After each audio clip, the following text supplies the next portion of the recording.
we had a Copyright Act that was passed, which was an amendment to the earlier Copyright Act. After that, it was envisaged in that particular amendment that there would be copyright societies that would be formed to determine the mode in which the new royalties would be paid out. Unfortunately, what's happened is that those copyright societies have never been formed, and so the entire burden really is on the producer of that content to now bear the provisional hit that someone he's selling that content to might perceive that there might be. So that is actually affecting commercial negotiations going forward, and it's all because there are no copyright societies that have been formed. So that's something that it would be really helpful for this government to look into, because this was something that was passed a few years ago, but since then nothing's happened. Sure. So I think it's the best is for you to come up and discuss with the government, bring out specific issues or examples wherein you can show to us how it's affecting you and how it's not taken shape the way it should have earlier, and where the failures are. And then we'll make an amendment to it. Another point that you made earlier was the local taxations. Now, we want to create a single window for the filmmakers to get their clearance. And I do believe, and I've learned that it's a great harassment for some of the filmmakers to get permissions. And despite the permissions, I think there's still that harassment that continues. Now, a lot of local government is responsible for these permissions. However, we in the center want to create a center of a single window clearance, which then encourages the states to create a single window clearance and encourages the cities, the local government there, to do the same. Again, the point remains, we in the government are unaware as to what are the bottlenecks. So the industry it would be wonderful if the industry gives us a checklist of when you go out to make a film, what are the kinds of permissions that are required by you? Who are the kind of people who come and harass you despite your permissions? And then once we are aware of those things, then we can address it to the particular states and the particular cities.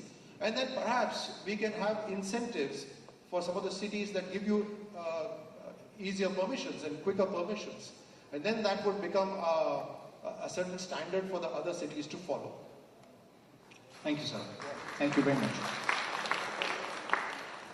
So since we've been pointing the finger forward, there are 4 fingers that point back to us as well. I just want to let you know that we acknowledge that. And I just want to sort of acknowledge a couple of things that we as the media and entertainment industry need to be doing better. So this is not really a question and more of an acknowledgement, so that you know we don't only blame things outside of ourselves.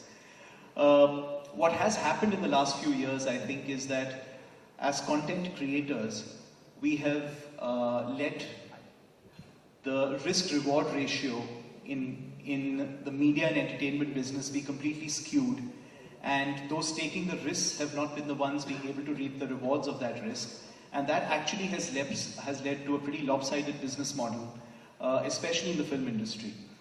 What has happened is that we've let the lowest common denominator from the outside really determine what the market value should be. And very often in an industry like that, because of glitz and glamour, you have certain elements coming in and doing things which are just not economically viable.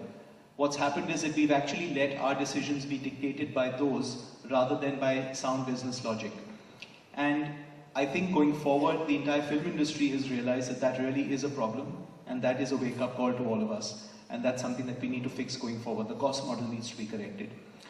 I think the other thing is the value that we ascribe to our content. In an age today where you've got 1.5 billion video views a day, where you've got a user of video content watching more than 5.5 hours of that content a day on an average, content proliferation is huge. In that environment, because of such ease of access to content, most users now assume that that content, because it's so easily available on various pirated websites as well as freely available elsewhere, that content doesn't really have any value for them. What happened with the home video business a few years ago was it got wiped out completely, and not as much because of piracy or shorter windows, but more because the people within the industry actually created self-inflicted wounds by lowering the value of their content completely, and therefore making it such that the user didn't see value in it either. I think it's important for us to realize that when we put out content free of cost completely for this mad rush for user acquisition, we actually devalue that content in the eyes of the consumer as well. That's one. Two is the whole run in the approach to digitization has been less carriage costs and the ability to actually have addressability in order for us to be able to raise the average revenue per user. With us devaluing our content ourselves, that might actually be a move that will be stymied as far as we're concerned. So this is more to let you know that we also have a lot of looking in the mirror to do as an industry, but the more that we can get help from the government, the easier the task will be to ensure that India goes forward as a soft power of the next century. Thanks a lot for actually speaking about some of the things that the industry can do.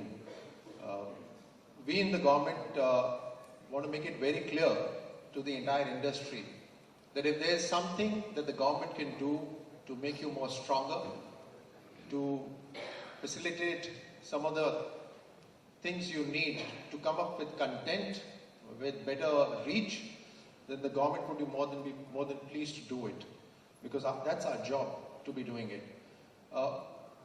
Together, if we are able to work in a certain direction, and there's a degree of trust that develops, I think that would be great for the industry as well as for the government, and therefore the entire nation.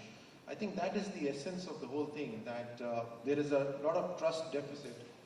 There's a lot of gap also. Perhaps not much discussions have taken place between the government and the industry.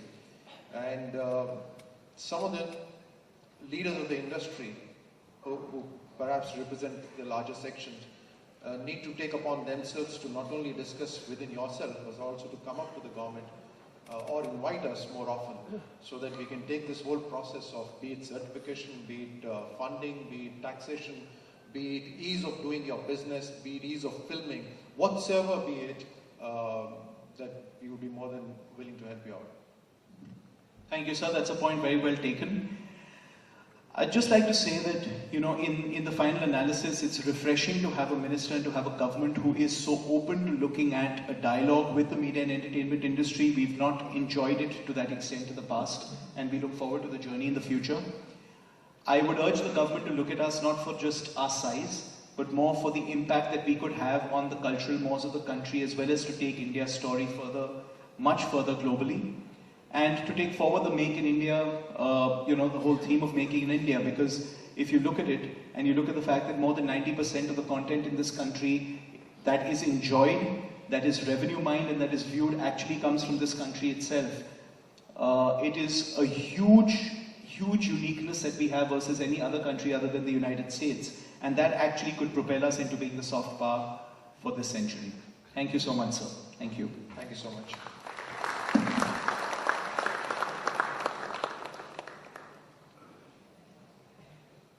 I've been asked to thank the minister and close the conference, so I thank you, sir, and I close the conference.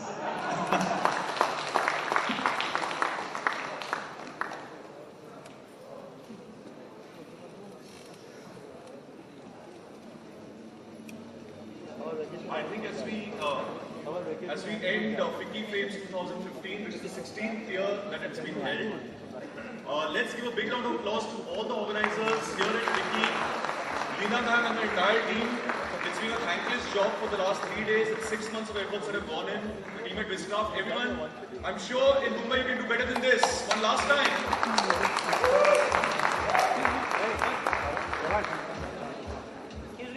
We had a lot of great interactions, and I think this was the best of all for the entire media industry and sector. I'd like to thank the Honourable Minister. So it was a pleasure. And I've conducted a quiz when you just won a medal. I met you at DPS Arkipuram in Delhi. It was a long time back, and you haven't changed it all. Thank you.